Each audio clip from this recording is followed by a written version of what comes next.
Bonjour à toutes et à tous, je suis ravie de vous retrouver pour Paris Direct. Tout de suite les titres de ce mardi 3 juin.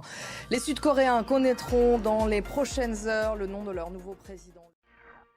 Les Sud-Coréens ont jusqu'à 20h, heure locale, 13h, heure de Paris, pour voter pour élire leur nouveau président. 2 candidats sur 7 se détachent depuis le début. Les électeurs ont afflué dans les bureaux de vote, comme nous l'explique notre correspondante à Séoul, Chloé Borgnon. Et direction la bande de Gaza, où la situation humanitaire est plus que catastrophique. Le ministère de la Santé annonce la mort d'au moins 27 personnes près d'un centre de distribution d'aide suite à des tirs israéliens dans l'ouest de Rafah. L'armée israélienne annonce, je cite, reconnaître avoir tiré des coups de semonce et d'autres coups de feu sur des individus considérés comme des suspects. Loïc Chalavon. Anne Corpé, bonjour. Bonjour Pauline. Il y a eu plusieurs drames ces derniers jours près du centre de distribution de GHF situé dans l'ouest de Rafah.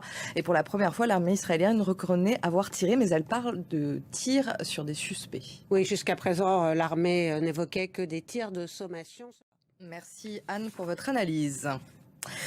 Pas d'avancée majeure. Non, on va passer à l'actualité. En France, Bruno Retailleau a rencontré ce matin l'ambassadeur de la Tunisie. Le ministre de l'Intérieur était là pour afficher la solidarité de la France envers les Tunisiens après le crime raciste commis ce week-end. Un Tunisien qui a été tué par balle. Le suspect âgé de 53 ans avait multiplié les propos racistes sur les réseaux sociaux avant de passer à l'acte.